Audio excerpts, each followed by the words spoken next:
Hare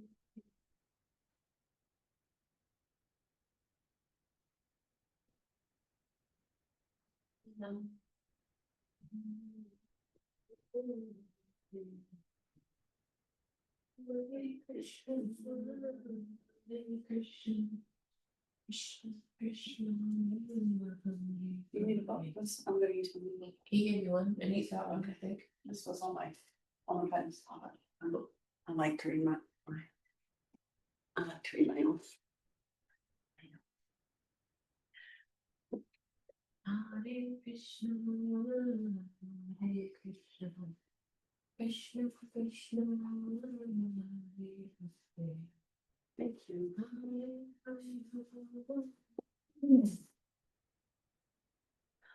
Om Namo Bhagavate Vasudevaya. Om Namo Bhagavate Vasudevaya. Namo Bhagavate Vasudevaya. Om Namo Bhagavate Vasudevaya. Namo Bhagavate Vasudevaya. Om Namo Bhagavate Vasudevaya. Namo Namaskrichanaram Chaiva Narottama Devim Saraswati Vyasam Tato Janamudire. Before reciting the Srimad Bhagavatam, which is the very means of conquest, one should offer respectful obeisances unto the personality of Godhead Narayan, to Narayan Rishi, the supermost human being, unto Mother Saraswati, the goddess of learning, and unto Srila Vyasadeva, the author. Nasta Prayeshi Bodrishi Nicham Bhagavat Sevaya Bhagavatam Tamashtaki Bhakti Bhagavatam Nashtiki. By regular attendance in classes on Srimad Bhagavatam and by rendering service to the pure devotee, all that is troublesome to the heart is almost completely destroyed, and loving service under the personality of Godhead, who is praised with transcendental songs, is established as an irrevocable fact. Hare Krishna. Jai Shri Prabhupada. Rukmini's online with us, and Rosa's here, and dear Govinda's here. And I'm happy to share where I'm at in Canto 4 with the pastimes of Dhruva Maharaj.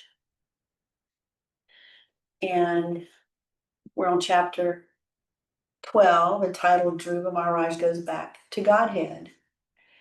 And today we'll read from verse 34, text 34. It's 34. He actually goes back to Godhead in this part of the chapter. So to see what that looks like and feels like, and witness it. I'll read the Sanskrit to verse 34. Tatra tatra prasamsadvi. Tatra prasamsadvi. Pativaimani kaisharai.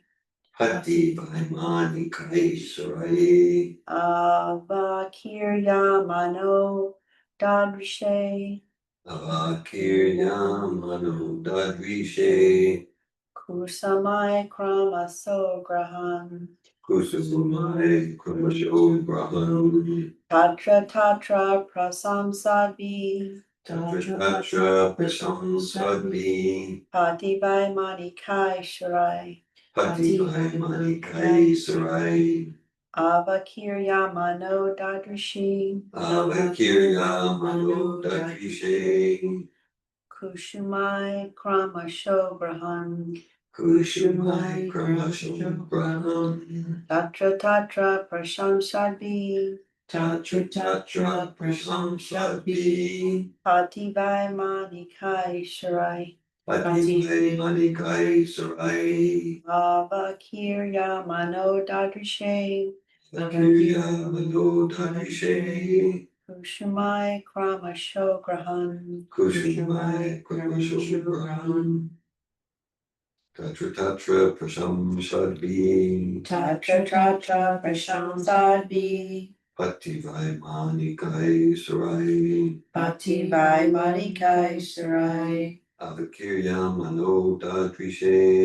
Avakiryamano dadrishe. Kushumai kramasho grahan. Kushumai kramasho grahan.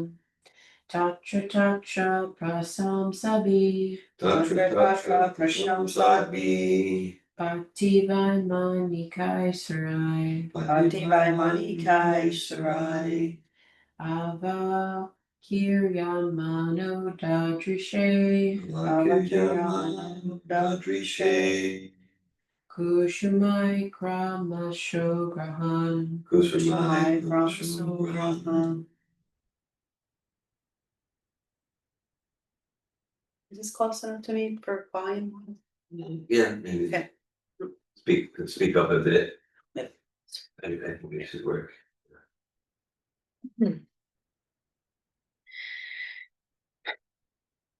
The translation, well, let's do the word for word. Tatra tatra, Tatra here, Here, and there, here and there. prasam sadbi, Prasam Sabi. by persons engaged in the praise of Dhruva Maharaj. By persons engaged in the praise of Dhruva Maharaj. Pati, Pati. on the path. On the path.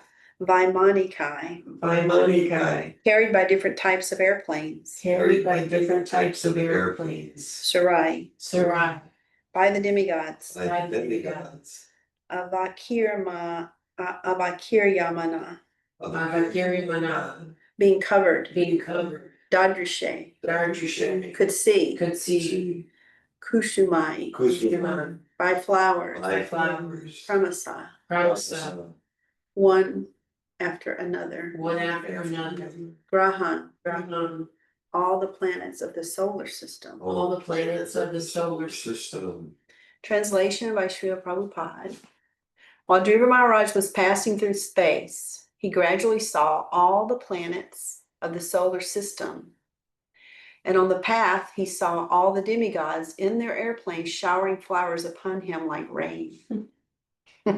What a vision. Purport. There's a Vedic version, Yasmin Vishnate, Sarvam Evam Vishnatam Bhavanti, which means that by knowing the Supreme Personality of Godhead, everything becomes known to the devotee. Similarly, by going to the planet of the Supreme Personality of Godhead, one can know all the other planetary systems on the path to Vaikuntha. We should remember that Dhruva Maharaj's body was different from our bodies. While boarding the Vaikuntha airplane, his body changed to a completely spiritual golden hue. No one can surpass the higher planets in a material body, but when one gets a spiritual body, he can travel not only to higher planetary systems of this material world, but he can go even to the still higher planetary systems known as Vaikuntha Loka. It is well known that Narada Muni travels everywhere, both in the spiritual world and material worlds. It should be noted also that while Suniti was going to Vaikuntha Loka, she also changed her body into spiritual form. Like Sri Suniti, every mother should train her child to become a devotee like Dhruva Maharaj. Suniti instructed her son, even at the age of 5 years, to be unattached to worldly affairs and to go to the forest to search out the Supreme Lord. She never desired that her son remain at home comfortably without ever undertaking austerities and penances to achieve the favor of the Supreme Personality of Godhead. Every mother, like Suniti, must take care of her son and train him to become a brahmachari from the age of 5 and to undergo austerities and penances for spiritual realization. The benefit will be that if her son becomes a strong devotee like Dhruva, certainly not only will he be transferred back home, back to Godhead, but she will also be transferred with him to the spiritual world, even though she may be unable to undergo austerities and penances in executing devotional service. Excuse me.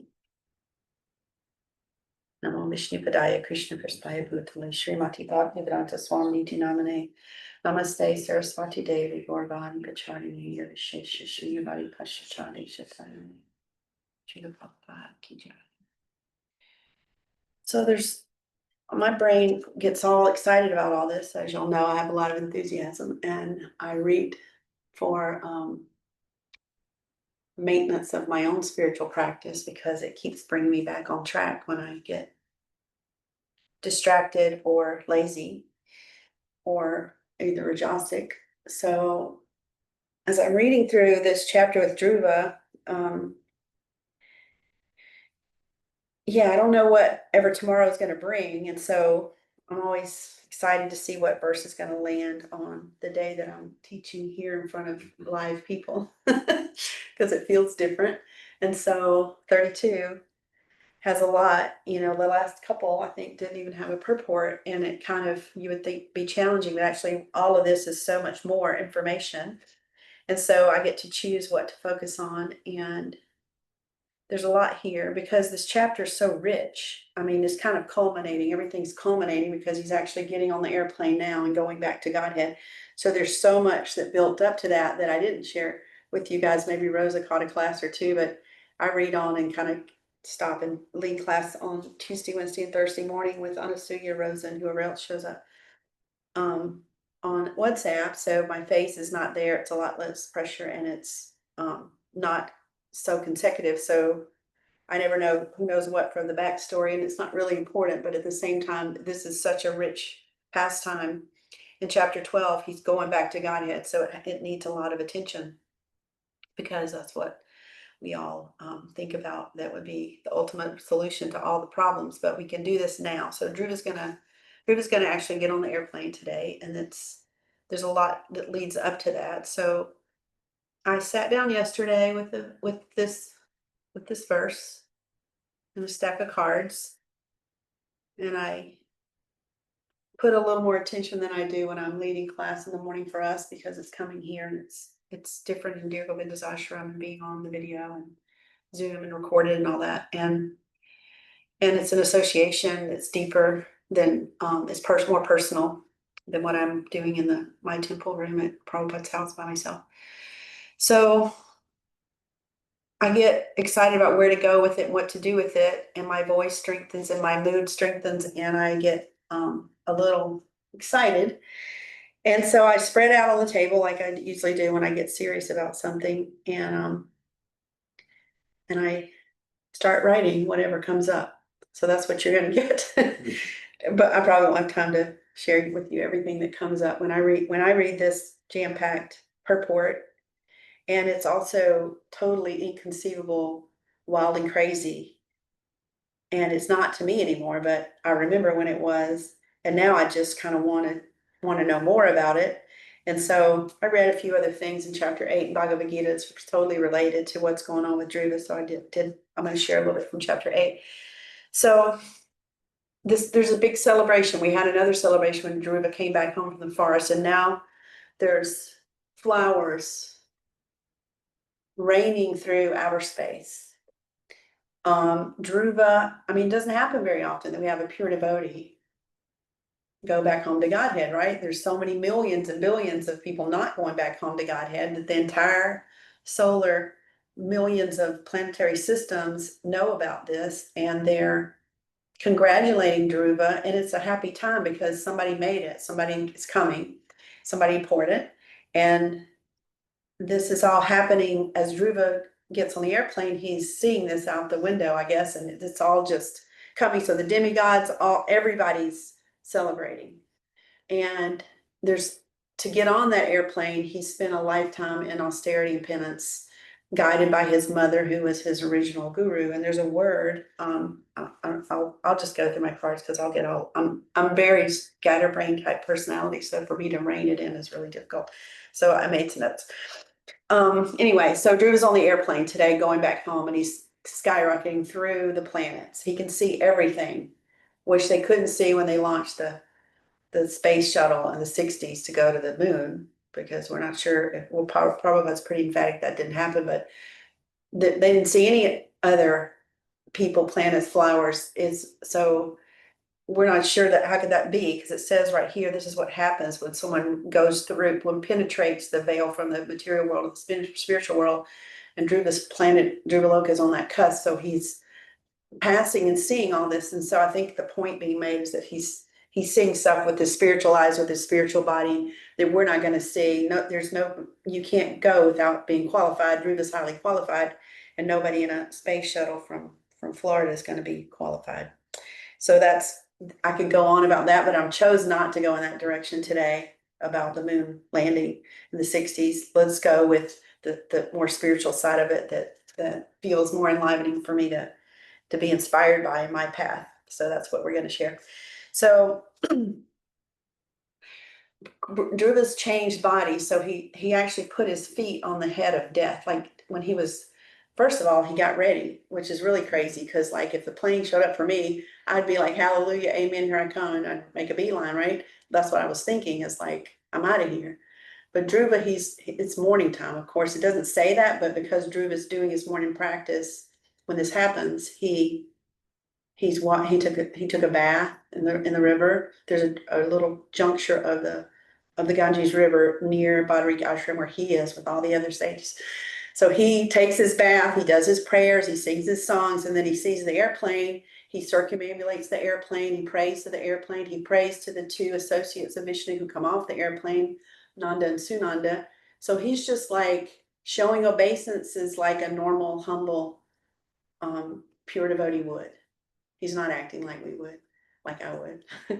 So that's a lot, that to get to that humble state of mind where it's not even about being liberated or going back home. He's just going through his duty. He's a very dutiful devotee. It's inspiring. So the death personified is there because he's stepping out of the cycle of life, birth and death. So he's stepping right on the head. He just nonchalantly, first he offers obeisances because Krishna is death personified. And then he just moves right over and steps on his head, steps into the plane, which is, I think, really beautiful to think about. So he's not afraid. The pure devotees aren't afraid of death, and devotees aren't afraid of death. So he's conquered it. So it's not even a thing. He just barely even, he witnesses, he pays obeisance, and he goes on in. And that cycle is now ended. This is how I understand it. Please correct me if I'm wrong. I'm gonna briefly interject, just because you broke some of this.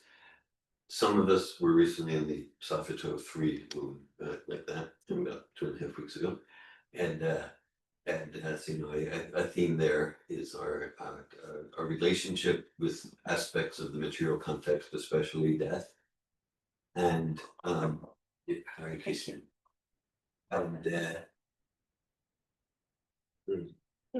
And so, you know, we reference Srila Prabhupada's analogy of the cat's jaws. So in I didn't read it, but in my notes for Safito 3, I have that exact verse and purport, where the verse and purport speaks about Guru Maharaj stepping on the head of death to get onto the airplane to Vaikuntha. So I mean, It's so symbolic. yeah, it's great. it's real history, and it's so symbolic of yeah, no, I think death wasn't disturbing. In fact, it was a springboard to go to Vaikuntha. So I Yeah. actually had that in my notes. I didn't read it, but I wanted to share that. Well, I would Right. understand it now. So, yeah. That visual was exciting to read about in this passage. Yeah. So he's at Badarik Ashram, and I understand it. There's a real place, the Badrinath, there where there's Narayan Rishi, who we speak about every morning when we Yeah. say the prayers, and nobody really knows who he is, but he's there. He's the supermost human being. And then Vyasadeva has something there too. I'm not sure if it's incarnation or his energy or what, but so this is a powerful place where it's way up there. So even to get there is difficult. You got to cross rivers and go into the snow, and it's covered with snow most of the year. So Dhruva's gone there to retire. He's married, he had his children, he functioned in his kingdom and everything. He had that one little sideways, which I was teaching about last time, where he got caught up with his anger and the yakshas. But his grandfather Manu corrected him, and he's led this kingdom, and he's not even like old and finished. It was done. His work was done. So he leaves his son in charge. I'm sure that's coming up next, but he's gone to do his last penances. Like he's not elderly, but he's going there. He's in this sacred pilgrimage, holy place with other holy people, doing his duty, doing his prayers and his mantra chanting and his, I guess, reading and associating and getting closer to God without any distraction, because everybody there is doing the same thing. So they see the plane show up.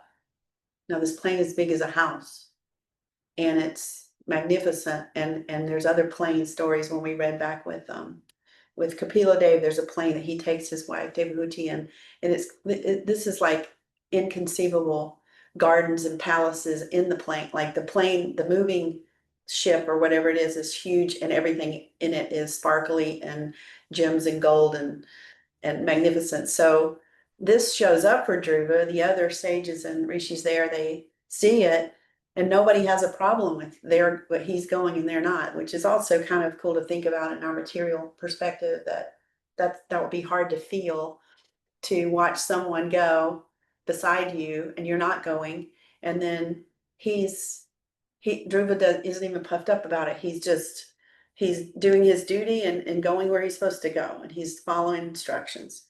So everybody's blessing him instead of kind of there's no envy or anything in this place. So the airplane is this chit shakti of Krishna.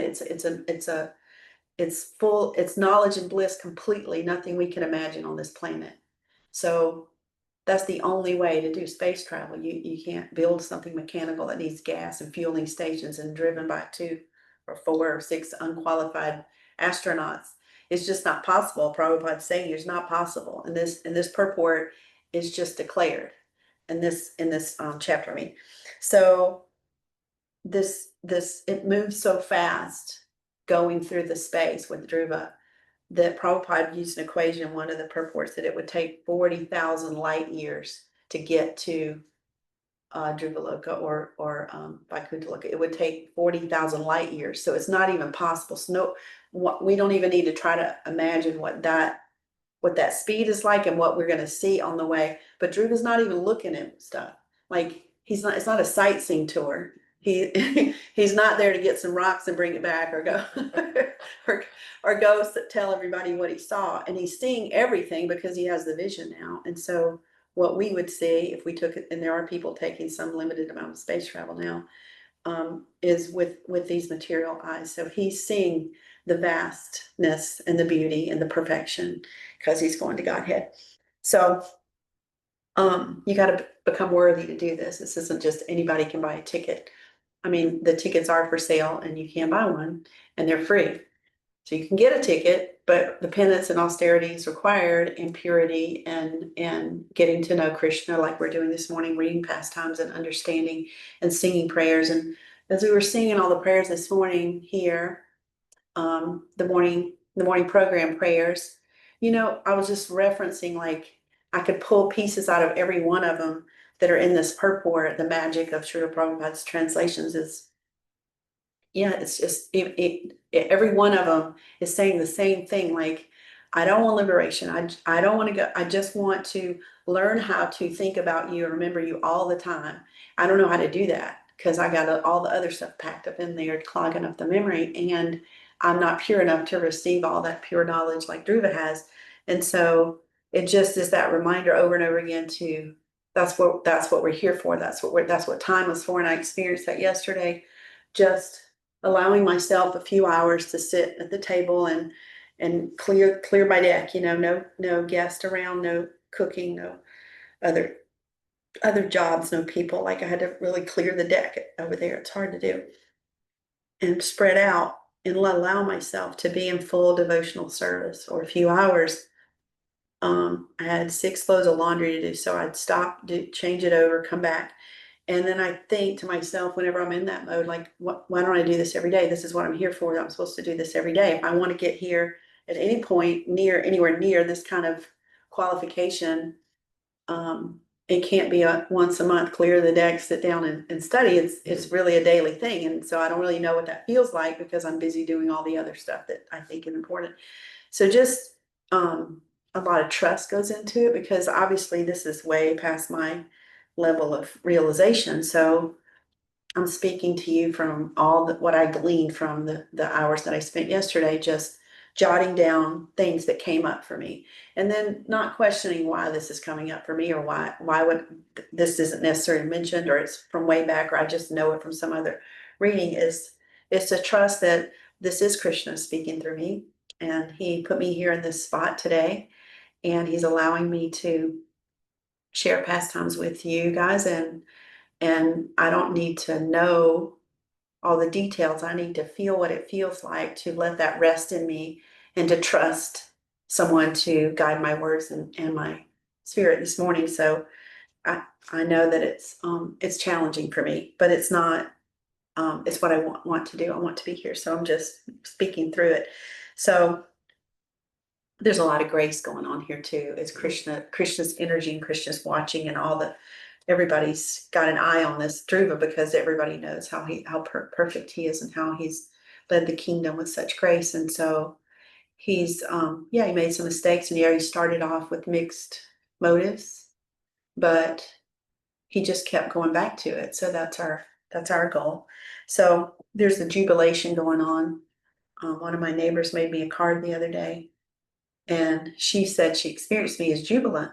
And so she made a card and sent it to me, and it had a picture of me that she got off the internet where I was jumping up. And I think it was when we went to the park that morning. And she said, I experienced you as Jubilee. And she wrote it on the card.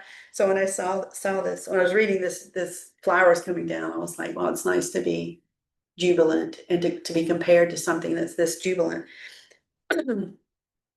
When God's pleased, when Krishna's pleased, things go well. So our job is to please him in all the things that we do and think and say and be and act and behave and so forth. So this is huge. He's done all the right things. He's followed all the instructions. He listened to his spiritual master. He listened to his mother. He did what he was supposed to do. So everybody's happy. So now it's raining flowers.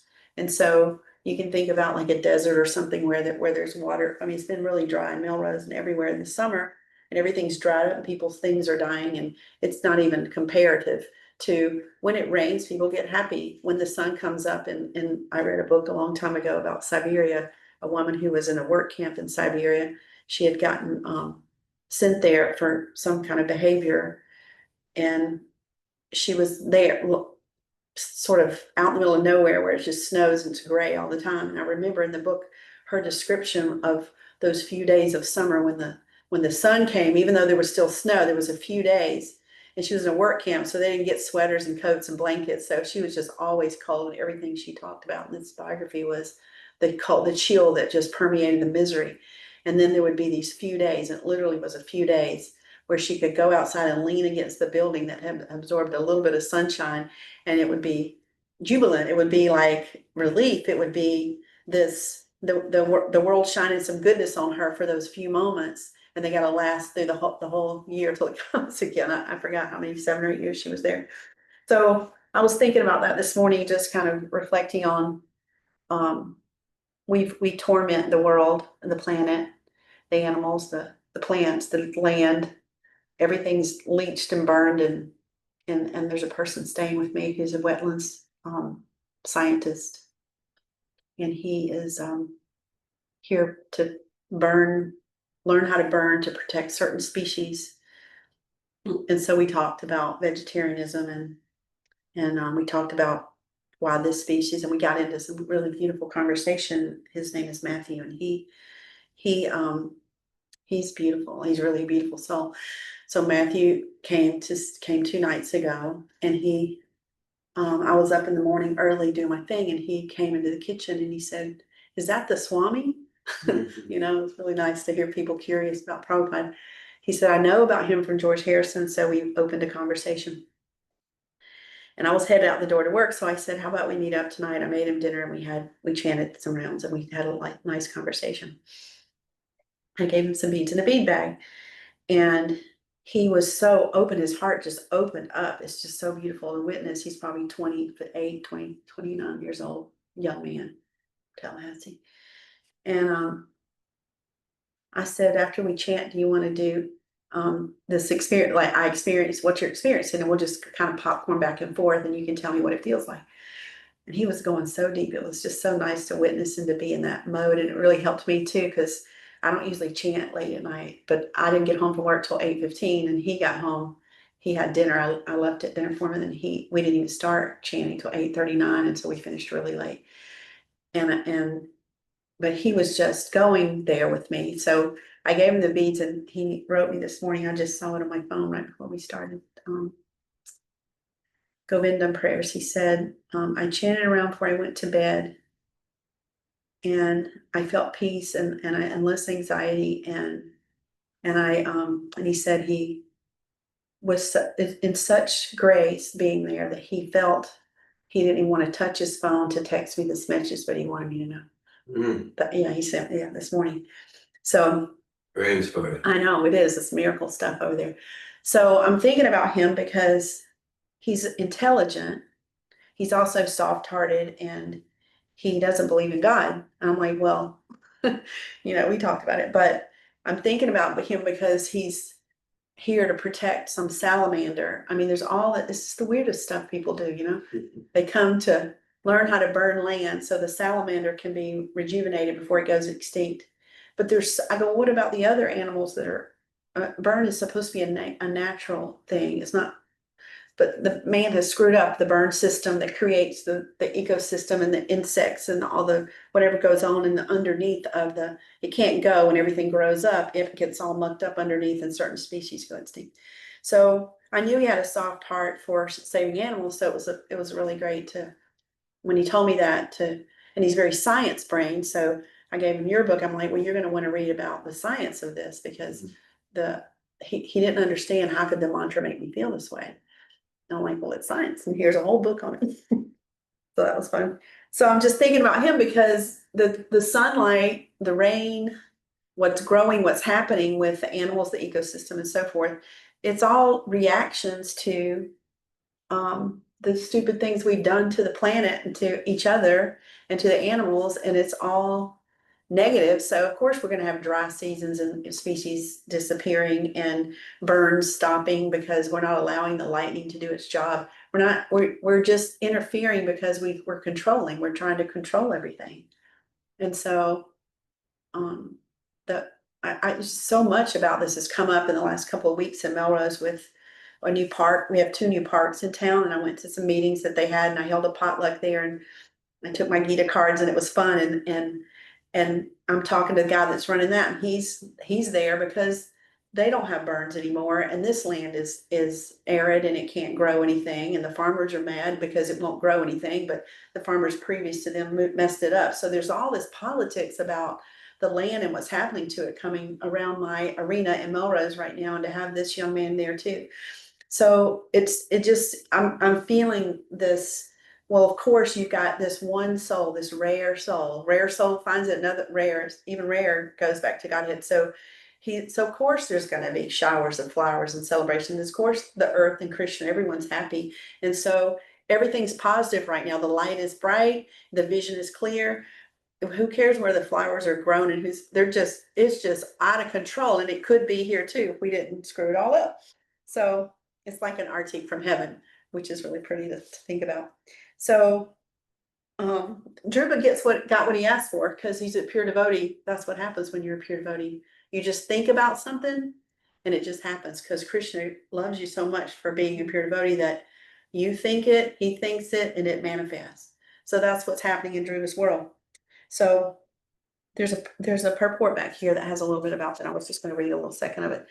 Dhruva Maharaj thought that he was going alone to Vaikuntha, leaving behind his mother, which is not very auspicious because people would criticize him for going to Vaikuntha Loka and not carrying with him Suniti. She gave him so much. But Dhruva considered that he was not personally the supreme. So even though he's pure, he's still not going, okay, I'm going to do whatever, I'm going to use this power. He's still saying it's not my decision. But he's having some a little bit of not shame, but like there's some clog up in his thoughts because he's like, I'm just going to leave her. She's the one that got him started. So he's reflecting on that. So it says, therefore, if Krishna fulfilled his desires, only then would it be possible. Krishna could immediately understand his mind, and he told him that his mother was coming too. How cute, huh? The incident proves that pure devotees like Dhruva Maharaj can fulfill all his desires by the grace of the Lord. He becomes exactly like the Lord. I didn't know this. I didn't really understand this clearly. He'll read this. And so whenever he thinks of anything, his wish is immediately fulfilled. The perfection that fulfills all desires. That was in our prayers this morning too. Yeah. So that's one of the payoffs, if you look at it materially, of becoming a pure devotee. And of course, anything you desire is not going to be material, but all he wants is not to leave the person who told him to go to the forest in the first place, because she didn't say, you deserve it, let's fight for it, let's revenge these people, let's kill your brother, I'm leaving this place. Like none of that. She just said, go talk to God, go find him, ask him what to do. And that was good advice, because a whole part of this purport is the mother training the child, starting early, right away, teaching them the pastimes of chanting, and modeling it, and getting them away from the comfort, trying to find comfort in the material world versus finding answers with Krishna, with the Supreme Personality of Godhead. So it requires cooperation. So we have this tendency to be independent because we've been given a little bit of independence and we take it to the max. So the independence, it has to be checked. And I have a lot of it. Because my parents did just the opposite and said, make sure you make a lot of money and buy a lot of property and own a lot of things. You're going to end up homeless. And that was drilled into me from a baby. And so the 2 or 3 or 5 times in my life where I got really miserable before I left that craziness, I would go visit them. One time I bought this huge roll of white paper and they had a swimming pool, and I put it around the wall around the pool, and I said, I can't stand this job. I can't see my life. I got to do something. And I was out there just writing all kind of stuff on the wall. They were so embarrassed, even though nobody could see back there. They didn't know what to think of it. They didn't ask me what it was. I know they probably didn't read it, but I was saying, I'm miserable. I don't know what the answer is. I didn't know Krishna, but they saw what I was doing and they probably just did a prayer. And so I don't know what they were thinking, but we didn't ever talk about it. But my dad said, I need to talk to you about your finances because I need to see your 401k, and he could feel that I was about to crack, so he was going to protect me financially. He wasn't going to give me anything because but he made me so independent that I didn't even think to ask him, but he was making sure my finances were okay. And, 10 years after that, I took my sister on a trip. We're not very close, but we went somewhere together on a retreat, and, we kind of softened up as sisters because we were doing something fun together. And we were in the room one night and I told her, I started crying. I said, I don't want to go back. I don't want my life. And the retreat had softened us up, and I thought maybe I could talk to her. And she looks at me and says, well, don't think you're going to get any help from me. You're going to end up homeless. And there was that same story again. And I was like, geez. So she walked away and we never talked about it again, because that's how it is in our family. So I can see how over and over I was drilled just the opposite of what Krishna is advising here is the comfort is not the answer. The comfort's a trap, and I'm still in the trap. I haven't conquered this, but I see the trap now, and I'm walking around looking at it, observing, and I'm catching myself. But it's because of my independence, because I happen to be in a family that was like independence was praised and rewarded. Mm. And so do it on your own, figure it out. So much so that I remember liking that and thinking it was cool and like hanging on to it like that was my banner, you know. I dated a guy one time when I was in college, and he had horses and I didn't know how to ride, and I went out there to ride he was going to show me. He had horses, and I went to get on. I didn't know what to do, and he put the saddle on, did all the stuff, and he said, now here, you do it. And he took off on the horse and told me to figure it out by myself. And of course that just turned me on, because I'm like, this is right up my alley. So I studied it, got it. I started riding professionally. I started doing 50-mile trail rides and leading like give me more, because the very thing that what I really needed was somebody to go, you don't need all that, and give me a hug or whatever and say, what's going on with you? But that just never was on my path. And so my whole life it was independence all the way, 100%. So, yeah, I don't know about following instructions and listening and being guided by a higher power is all new to me. So I'm looking at Dhruva, how he completely cooperated with his mother told him to do, what Narada Muni, his spiritual master, told him to do, what Krishna, the two associates on the airplane, Nanda and Sunanda, like the other sages at Badri Ashram, they're all there to show and model and share, and he just goes along. He had a blip, but he had a family who came in and didn't tell him to be more independent. He'd come in there on horseback and say, let's get him. He was like, no, this is you've gone too far, and corrected him. So that's nice to think about how family can be like that. And I think about women I know who have children who I know how hard it is to manage material life and spiritual life and children. So this Prabhupada is teaching us how to be eligible to get back home to God, and how to be eligible, how to qualify. Like all the books, that's what they're about, like qualify, get qualified, qualify yourself, train, become agreeable, follow instructions, understand that there's natural law, and without surrender, you're going to fight up against the gunas all the time. That's just the way it is. You're going to experience that, even if you get to sattvic, even if you master sattvic life, which I'm doing pretty good at out there, a little bit more than I could have ever imagined, but it's not the end of the road. So I don't know how to love Godhead and how to understand love and a compassionate relationship, because I've never experienced one. So I experienced that with Prabhupada, and that's my motivation. So anything that's possible for Dhruva is possible for me and you and you. That's how it goes. Like he's not the chosen. He developed it. He did it with encouragement. He became fit, and we're doing that by listening to the pastimes this morning. So if I understand how to make myself fit for this transfer one day to a spiritual place, I have to practice like Dhruva did. I have to practice. And when I'm teaching yoga, I say that because people get frustrated. I can't do this, my body. I go, don't do it. Don't do that. Do another thing.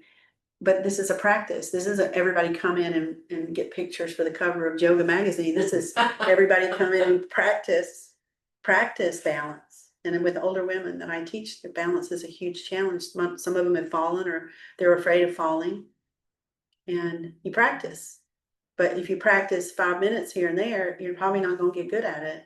And luckily they're older women who are mature, and they're spiritual women because they go to the church. So they're not looking to lose weight and put on a bikini.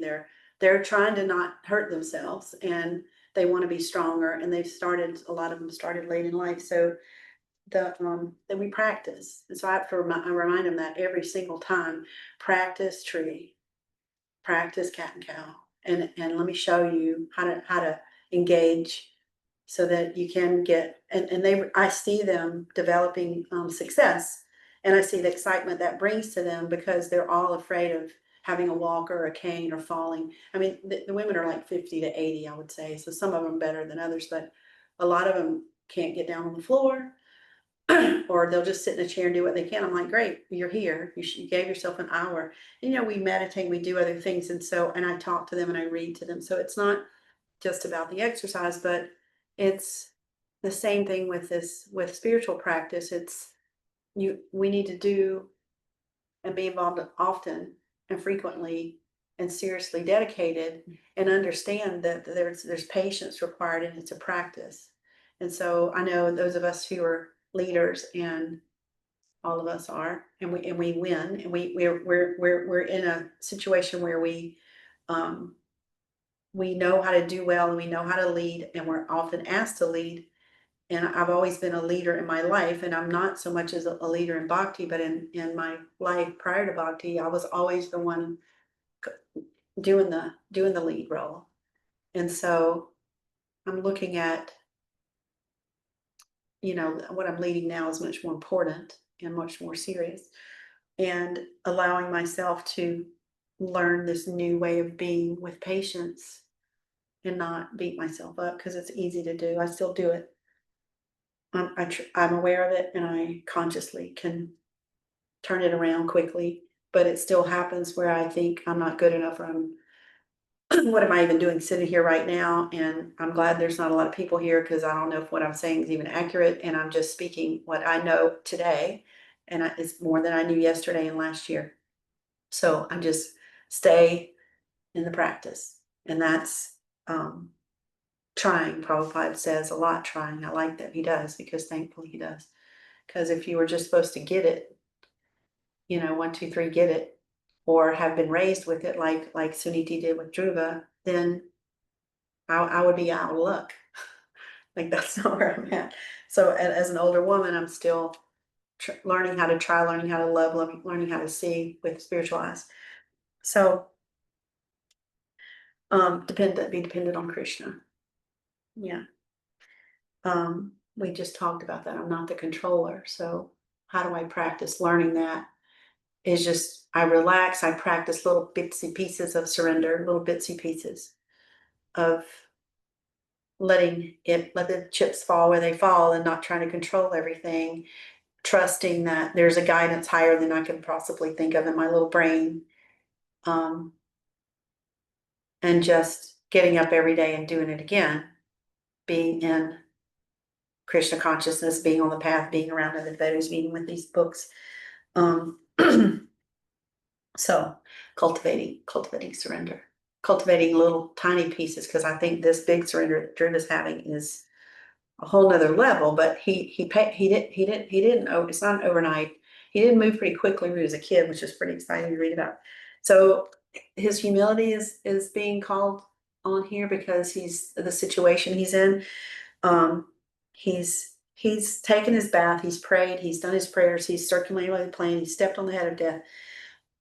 He's clean, and he's him and the people, the two associates, the airplane and the airplane. This is all holy energy. It's all spiritual energy, it's all Krishna. So it's highly decorated. And so we're in Kali Yuga. We don't have all this opportunity, and all the stuff's fake anyway anymore. You don't know what you're getting. So we decorate all the wrong things, like Christmas trees and cars and teeth. I mean, everybody's decorating the wrong thing. But when the decoration that's going on here, this obsessiveness of the flowers, the opulence of the airplane, and even Dhruva has decorated himself. And Prabhupada mentions in another purport that you don't need to do all that. This Kali Yuga, put the tilak on. That's your decoration. That's enough. I'm like, because I don't like decoration stuff. I don't like to go too much on that. And I'm not inclined to wear saris and lots of jewelry and fancy things. So I think the simplicity is really attractive to me, and tilak is so simple. And so that's our deck. That's what we do. But we do all that other stuff. We bathe in the morning, or again, and later in the day, we circumambulate. We stand at the altar. We pick the books up and read them. We sing the prayers. We do follow Prabhupada's instructions, and be humble about it. And the tilak is the decoration that we need for purity, and it's about obedience. And I was a disobedient child. I'm still a disobedient adult, but being in charge of my life the way I was, wanted others to be obedient to me. I wanted to be in charge. So switching the roles to being obedient and being submissive and being instructed and just trusting the instructions is a struggle, because of my personality, but I'm trying. So Drew's the first in his family to get here. He had all these amazing relatives. I mean, it's pretty amazing but he's just a little kid, and he had his guidance from his first guru, his mother.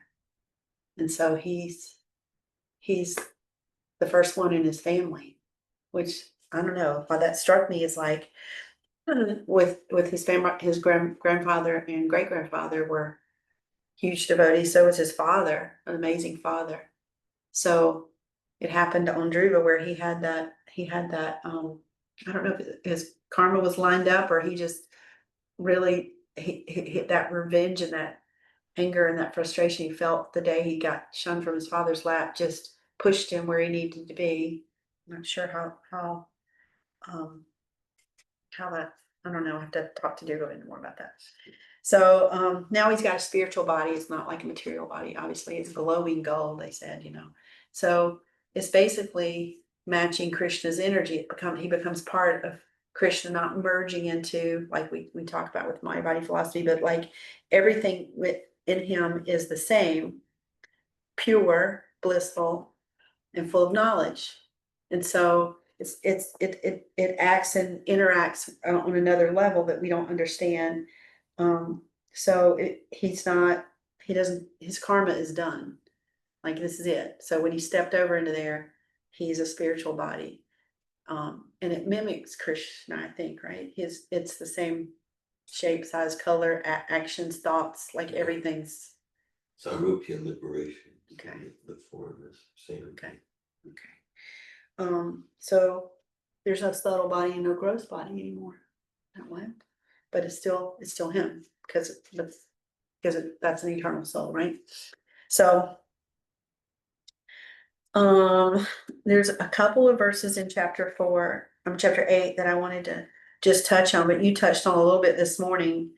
mostly it's just about remembering, like, how do I even get to like get out in the yard and start praying like Druva did at 5? Like I'm still there, but he's gone through this whole austere life and ruling the kingdom. I don't think they had droughts and shortages and extinctions in the time that he was ruling, because he was leading by example, and everyone in his family and everyone in the palace, they're all, the kingdom is they were excited when he came home. They knew he was different and unique and spiritual. So he's got a handle on how to be and how to make this the whole planet respectful to Krishna. And so they're not having all that. So they know he's this perfect person.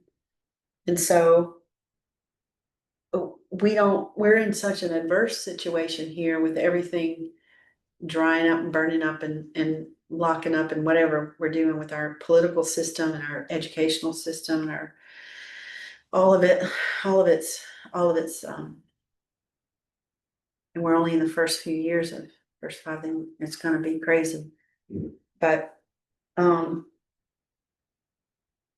think remembering is what I wanted to like focus on, is like how to remember, how do I just remember this? And I feel my forgetfulness. I can feel it draining out sometimes. I can feel when it just doesn't want to surface. And I know how sweet this is, and I know it's where I want to be, and still I forget the most mundane things. I forget.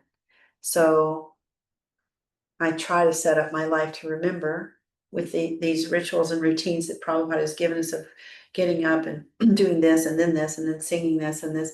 And then I add to it my things, and then put little things around the house and notes and altars and verses and index, like, and it's still, it's just hard. So I was reading 8 about just remembering Krishna, constantly engage. Like, it's not about me sitting on the couch and going, I remember. It's about it's about engagement. So if you constantly engage and remember me, then you'll reach me. So that's a specific instruction from Krishna himself. Like, that's what you got to do. So that could be in a nutshell, and just put all this away and let me just do that. But it's not that. This is, I need to do this in order to engage and remember. So no desire for self-interest. Like Dhruva never had that, except for tiny bits. There's a couple of parts where he swayed a little bit, but for the most part, it wasn't about himself. He was about following instructions and listening to Krishna. Rukmini's back online. So I don't know if I'll read those, but anyway, they're those, chapter 8 is full of, I mean, it's kind of so parallel to these past times. I've been teaching a little bit from chapter 8 in the mornings because it felt relevant, and because I had Matthew at my house. I didn't want to be Bhagavatam to him because this would be like a lot for him. But he can handle some stuff from chapter 8. So yeah, there's never enough time to read it all, and yet it's all repetitive. So I don't feel like I don't feel rajasic about that. I just noticing it. So he's going to Dhruvaloka, and he's not interested in what he's seeing out the window in the plane. He's got a mission, right? And so he's got a planet. He didn't ask for that planet. He asked for a kingdom bigger than his father's. He wanted something, and it started out because he's like, I'll show you, I'll get something even better. He wanted to rule something even better. Well, this is even better, it's way better. And it started with the wrong purpose, but now he's there, and he's gonna rule there and be in this planet that's kind of in the bridge between the material world and the spiritual world. I don't always understand all the details of that either, but it's that he's headed there in the spiritual airplane with the other associates of Krishna's, who Krishna sent down to pick him up. So that's where we're at. And he can take somebody with him. So he takes his mom. And then there's some really I wanted to read one more thing on verse 33, because there's a quote that struck me when I read it a while back about Bhaktisiddhanta Saraswati Thakur in the purport to verse 33. is relevant to taking people back, is making a choice of, what happens to when someone like Druva leaves, he's got a pretty austere family, more better than average, but at the same time, he just got on the plane, then he's like, oh gosh, maybe I should get my mom. I feel kind of bad, and Krishna gets a different plane for her, and she goes to. But there's all this other family, and so there's a lot. I won't go into the detail. I didn't do a lot of reading about that, but when I was reading this, it sounded beautiful. So I'm going to share it. This is just in the prior verse, in the purport. The conclusion that is the disciple or an offspring who is very strong devotee can carry with him to Vaikuntha Loka either his father, mother, Shiksha, Diksha, Guru. So yeah, you can just speculate on what that looks like. Yeah, it's fun. Srila Bhaktisiddhanta Saraswati Thakur used to say, if I could perfectly deliver even one soul back home to Godhead, I would think my mission, propagating Krishna consciousness, to be successful. The Krishna conscious movement is spreading now all over the world. And sometimes I think that even though I'm crippled in many ways, this is Bhaktisiddhanta speaking, if one of my disciples becomes as strong as Dhruva Maharaj, then he'll be able to carry me with him to Vaikuntha Loka. Nice. So I don't know exactly how it works, how you choose and how it gets. He felt it for his mother. Krishna felt it, so he made that. Like I said, they kind of in tandem with their wishes. It just kind of comes. So he was missing his mother and thinking about that. So that happened, and so I don't know what happened when Prabhupada left his body, or when Bhaktisiddhanta left the body, or who goes. But it's kind of like the benefit is exponential to when there's a pure devotee. He just affected the whole world, the whole kingdom, his whole family. And so, but plus he had all that spiritual upbringing. I mean, his father and grandfather, everybody's got God conscious. So, but lots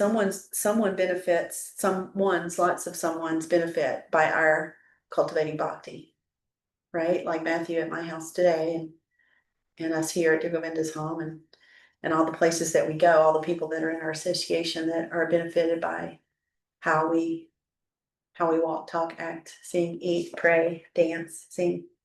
So anyway, I like that because I want to know more about that, but I haven't gone deep into it. But Prahlad Maharaj took his father, Hiranyakashipu. So there's stories in the past times where someone takes a family member, and even family members that didn't really deserve it. But if you get chosen, I guess you go, and it doesn't matter.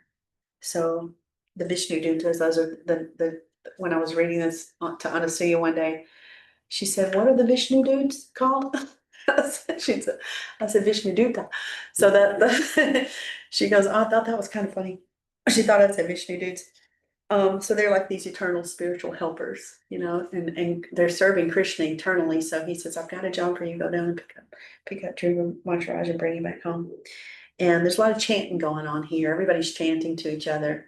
So Prabhupada emphasizes in a lot of these purports, keep chanting, chant around everybody, chant for everything, with everything, and keep the mantra at the forefront of everything you do. And Dhruva's doing it, even though he's pure and he's on the plane, he's still doing it. That's just a lot, right? We talked about his mother, and that's okay. So I'm gonna just stop there. I think that's enough. Yeah, let me see how this comes together for me. Focus, becoming fit, remembering everything is already planned. Krishna, I'm the instrument, so I don't need to be in control and be in charge and try to steer the ship. I can steer the ship of my own life towards Krishna, but there's a bigger play happening, and I can trust and relinquish my need to control. I can practice little surrenders, and I can practice bhakti just like I practice yoga, regular asana yoga, and I can be patient. I can use Dhruva as an inspiration, and his life was not a few days, it was years. And so he stuck with it, and he had adverse situations, and he still worked hard to do the right thing and follow Krishna's instructions. We have Prabhupada who's enunciated the instructions very emphatically, like, here's what to do. So I don't need to be lost about what to do. I don't need to go to any other source that I don't trust. I don't need to worry about what other people think or how fast it's going, or I just need to stay steady, which is also very challenging for me, but not as much now as it used to be. Steady used to be a word that really intimidated me because I'm erratic. And so steady to me went like do the same thing all the time. And that's just not my personality, but it's becoming my personality. Thankful for the morning programs who've done a lot for that. So yeah, he got out of the prison house. Druva left the prison house. It's possible. And Prabhupada says in these reports, it's possible for us. So we'll sink our teeth into that, and I'll see if you guys have anything to share or ask. Hare Krishna. Hare Krishna. Hare Krishna. So first thing that came up for me in you reading this verse text is the color of the body, right? Because The golden. yeah, we have four Nitai, right? We have Lord Chaitanya is described as being golden. I always I guess I was curious about that without ever asking about it, but now this explains like the spirit. I guess the spiritual body is golden. Was he effulgent? And a golden effulgence. Yeah. And well, I mean, there's more to it. So that's true. And specifically, it's described Shri Krishna Chaitanya, Radha Krishna Nayanya, that Radha Krishna Pradaya, Radha Krishna Pranaya, Kriti, Ladini Shakti Rasma, and like that. So Lord Chaitanya is a combined form of Radha and Krishna. He's accepted the sentiment and the complexion of Srimati Radharani, even though he's Krishna himself.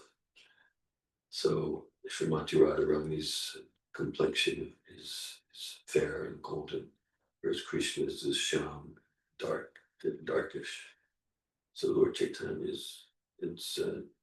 he's accepted the complexion of Srimati Radharani, and that's the gold. That's the golden Gora. Gora means golden. I wouldn't be surprised if English word gold traces back to the Sanskrit Gora. So it goes back to the complexion of Srimati Radharani if we want to get more esoteric about it. I have a couple of other things. One is a reflection, and then the other one is a wandering question. So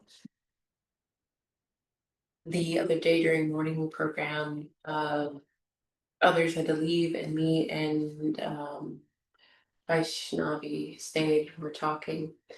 I don't remember what I asked her, but it was something to do with my frustrations of like always wanting to progress and thinking like I'm not good enough, right? Like all this kind of stuff. And she stops me and she's like, and this again, I'm tying it to what you were talking about earlier. And this came to me about, she said there's a necessity to allow maturing, right? And she's like, Krishna is watching us mature. And it's not about like, oh, you need to do it. If you have a child and the child doesn't understand something, can't quite do something because they're a child, you don't treat them that way. Well, in theory, some parents do. Yeah. Yeah. And that, a parent that's well situated, it's endearing, right?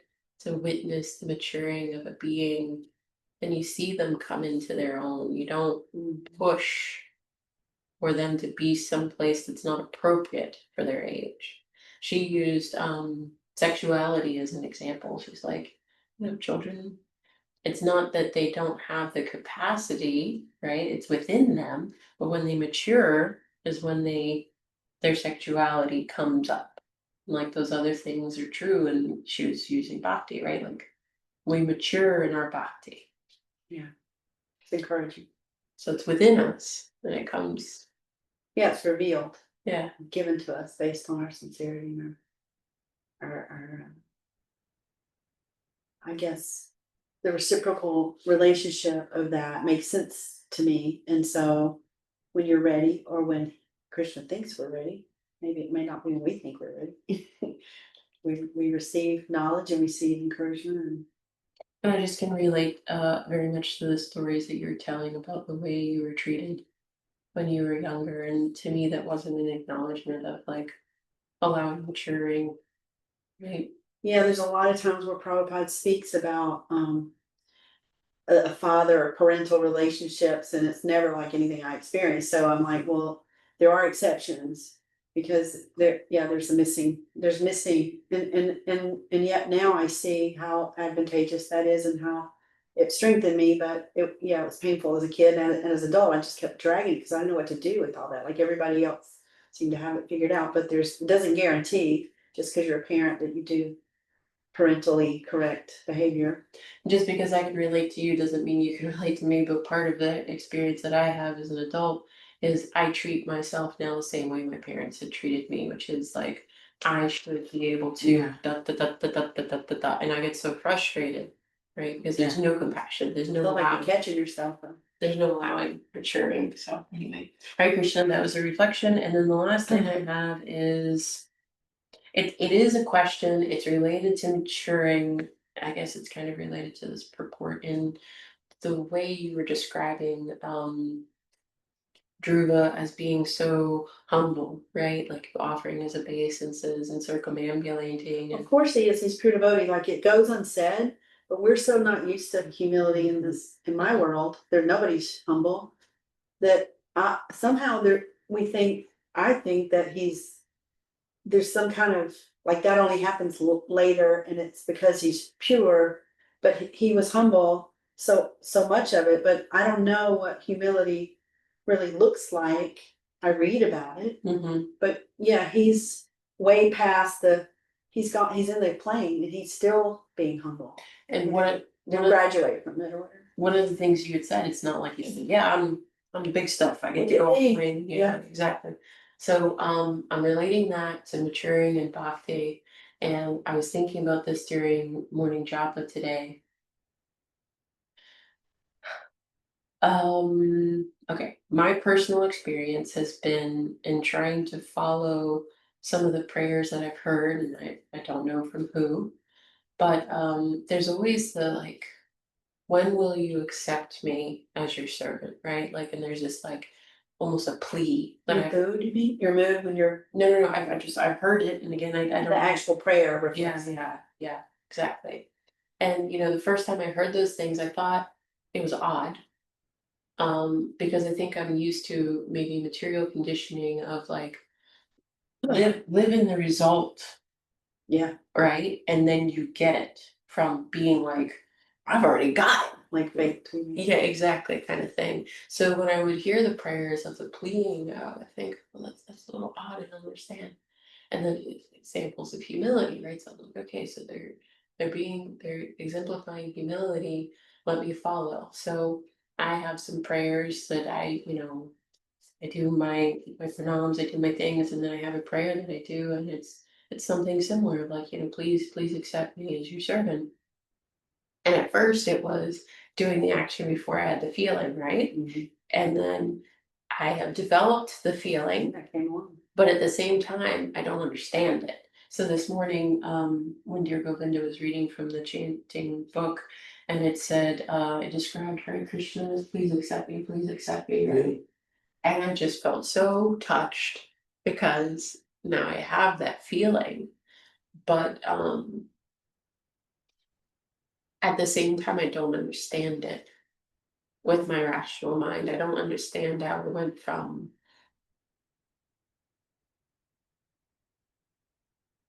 the material conception that I explained to you to having this feeling, and I guess I don't have to understand it. I think it's some kind of maturing in bhakti, but I'm wondering if anybody has any comments on that. I can see your heartfelt and you're moved by reflecting on how you tried it and now it's starting to feel natural. It's coming along and it's emotional because it sounds like we have some similar upbringing and we weren't practiced on how to navigate those feelings and want to understand it like practically, you know, because we're methodical people, and even you way more than I am, like, what are the steps and how do you do it? And let me do the experiment. Well, there's a lot of that in bhakti, but at the same time, it's like some new words, some new ways of being, new ways of feeling. And you're starting to notice it and you feel it, and it's kind of not fully understood. So maybe you're going to speak more about, like, he's got more experience at watching people evolve into that and doing, because I know a lot of times you'll say, we're not saying fake it till you make it, we're, bow down and then feel it later kind of thing. Something that comes to me just now is I think it's described of like acharyas, right? That they have the grace and yet they practice anyway, right? So like they do their job or they do the practices not because they need it, but they do it anyway. And maybe that's kind of the same thing with the prayers and the humility of like, please accept me, even though you have attained. But I mean, they Because still, otherwise you might not be humble. You might think, I don't need this anymore. And I've the been thing- Prabhupada chanted a lot. I mean, there's so many videos of him chanting. they feel it truly, right? In their request. At least that's the sentiment that I get. Is they feel it truly. Yeah, they're feeling it for real, Mhm. and they're not overthinking it.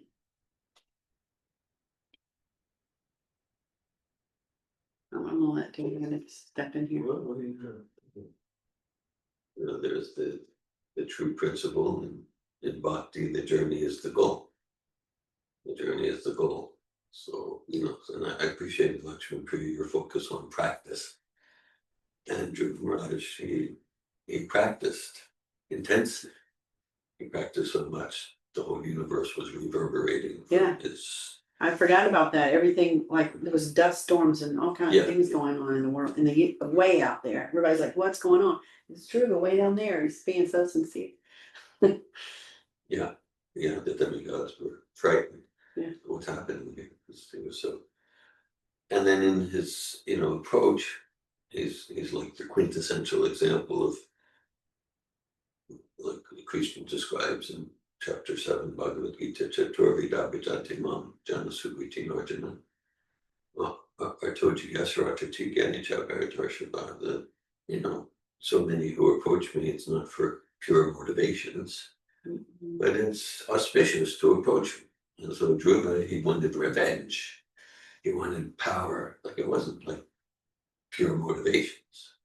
But because he approached Krishna, he got purified. And then he felt kind of regret, like he gave Dhruva Maharaj gave the metaphor, like, I was approaching you with full intensity for shards of broken glass. And now I have like the most precious shining diamond. It's like, what a fool. Yeah, What a that fool. was one of the verses I like, because it started out, look at me, what do I do? Oh my God, look at me, what was I thinking? Yeah. And so in the stage of practice, we chant Hare Krishna and we pray to Krishna and Srila Prabhupada.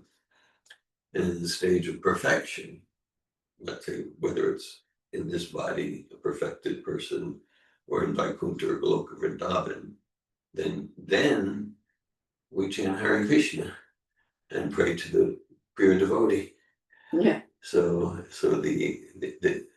the process is the goal. The journey is the goal. In other paths, well, okay, I'll do this method, but then when I achieve the goal, I can give it up, the goal of liberation or the goal of heavenly planets. So that's the pure devotees, Dhruva Maharaj, Srila Prabhupada, that's what they're enthusiastic to discuss Krishna's pastimes and chant the names of Krishna and to engage in all of the service practices.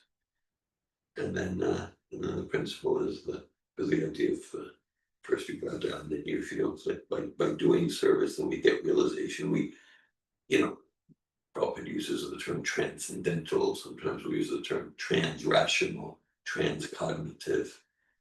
So it's not irrational, but in the process of bhakti, we connect with wisdom and realization and understanding that's beyond what cognitive, material, linear mind can conceive.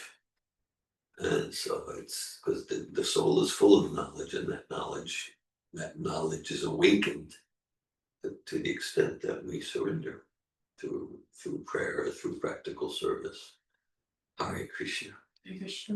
Yeah, I think the mystique around surrender evolves. Like surrender for me 9 years ago is like it's almost like an evil word. It's like I'm gonna give up. And I was thinking about this time once when I was coaching with Melanie, and she said, "Well, you could just quit work and just leave there." And at that point, I was only a couple of years in. I was like, that was not on the table for me. It took me another 7 years. But I always go back to that because when you said it, it sounded so outrageous. And it turns out that that's exactly what I needed to do and did do. But I couldn't. Yeah, took hearing the word and chanting all those years to kind of break down the fear and the mystique around it, and it feeling like I was going to somehow lose something because I couldn't see it. And yeah, so it's the years of practice. That wasn't that many years. It went by pretty fast. And I mean, but now there's other stuff that has to, not that I've perfected surrender, but it's like there's other words and concepts that still feel like they're over there for me. Sometimes when I read about them, hear about them, and then one day I'm reading about them and they're part of my normal thought pattern and they feel comfortable because they become, I mean, because we hear and read so many pastimes and I listen all day long. So it's like, it's coming over and over and over. And then I know I've heard it all before. And just one day it doesn't have the mystery behind it and the fear behind it. So I guess it's just keep plugging along. And then always going back to even this morning when I got up super early and I thought, I'm gonna read the verse again, my stuff, and then I went, no, I'm just gonna chant. And even that's a new way of thinking for me. It's like, let me just go sit at the altar and chant and not waste my time in my head. Let me just go chant. And so an academic person or a person who led materially would think I need to prepare. It's hard because it's hard to let go and trust that I can say anything that means anything in this hour. Without judging myself and then go, well, let me just chant and then I'll let Krishna be in charge. And I don't need to rock your world or make any huge statement. I just need to be where I'm at and love myself where I'm at and let that be okay. See, this is all new for me. Like I knew that it was approachable because I know what doing stretchy things can do. And so my stretch at the last Satmatov advanced course was to speak out loud about spiritual context in spiritual dress with tilak in front of other people. So that was 5 years ago. And then it wasn't part of your stretch, but you did it anyway. You created a whole kirtan out in the streets of Gainesville with your whole advanced course. We did, yeah. Yeah, here you Because go. of the power of the letting my voice, who, and I was 50 something, so it doesn't make sense, but it had been pushed down so long that because of the way I was raised, that it was just, if you ask me about planning an event for 1,000 people, lights, stages, music, I could do that and without even thinking twice. And I could speak up and my voice was very loud and powerful and people respected my plans and my opinions and my pricing.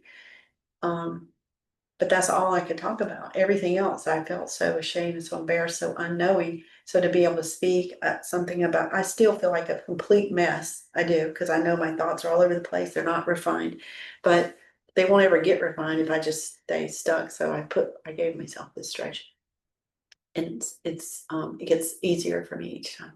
And then it helps me when Matthew shows up and other devotees, or friends or neighbors are attracted to coming to Prabhupada's house. If I have this in my consciousness, and then I'm become a more effective hostess. And I'm noticing, I'll just share this since Savatov 3, and Dear Govinda, can I go into this more later, but I had so much shame and guilt or something just riding right at the cusp of my throat that I wasn't doing enough or I wasn't good enough or something, and then it bursted out, maybe from the exercises we did, but I just resigned to the kitchen. I'm like, Mhm. Krishna wants me in this kitchen. Mhm.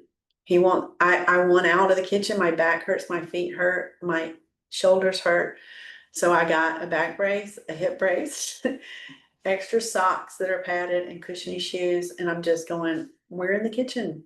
And then I look back on my life. I've been in the kitchen since I was a baby. My grandmother lived down the street. She had a huge garden.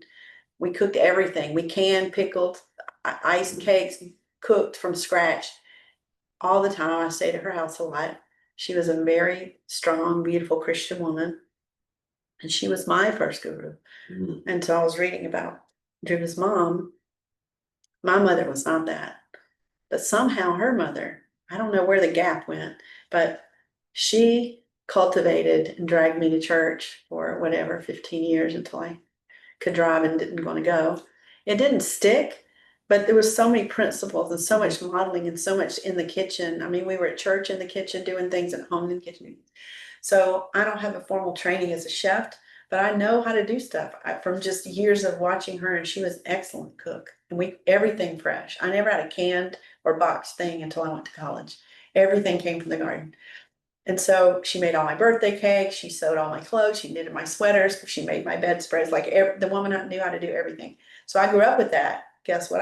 I'm now making bean bags and in the kitchen. So when I was reading this, I'm like, well, she didn't know it. She doesn't know that I ever found any kind of God in my life, but she was guiding me so that I could do the duty the service that I'm doing now is all because of her. So I was really enjoying reading about Suniti, and it doesn't look like this where I got trained at 5 to be a brahmacharini. It looks different, but it is there. Without her, I think who knows what it would have become of I wouldn't be here for sure. So thank you, grandmother. Hare Krishna. Mm. Yeah, wasn't in my cards to be a Christian, but she was definitely an effective role model. She was very fair and very even and safe and loving, practical, guided very gently. Yeah. I'm gonna volunteer something. I've heard you, and I've doing too. This is kind of personal, but say, and I hear you say it every time, and I admit like what I feel is it hurts my heart. Um, you'll say, I've never known a compassionate relationship.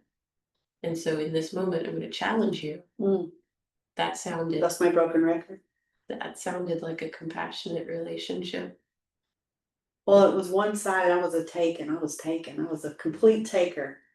But Yeah, yeah, you were a child yeah. and you were maturing and you got to receive all of I it. got to at least see what one looked like. Yeah, and yeah, she was good to me, and I am grateful for her. So I've just said it out loud. That's my challenge. Yeah, I have compassionate relationships now. I've learned through Sabato and Bhakti. So, all right, Krishna. Okay, Krishna. I'll just thank you for being here, Guru Vinda and Rosa and Rukmini. I hope to see you soon, Rukmini. It's been a while. I'll just read the verse one more time and then we'll close up. We're 4:12:34. While Dhruva Maharaj was passing through space, he gradually saw the planets of the solar system on this path, and he saw the demigods in their airplanes showering flowers upon him like rain. So today we're celebrating Dhruva's success. Hare Krishna. Hare Krishna. Jai Srila Prabhupada. Jai. Srimad Bhagavatam ki jai. Jai. Thank you, Hare Krishna. Thank you, Rukmini. Hare Krishna. Haribol. Jai.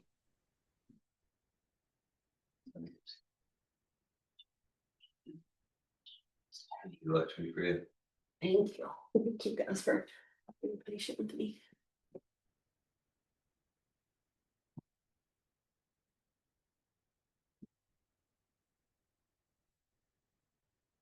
was just watching my phone, you talked about me, what we were thinking about, and then I had something down where you're jumping, and I forgot about it, so you said that, now I'm like, oh my gosh, I wanna write that down before I forget.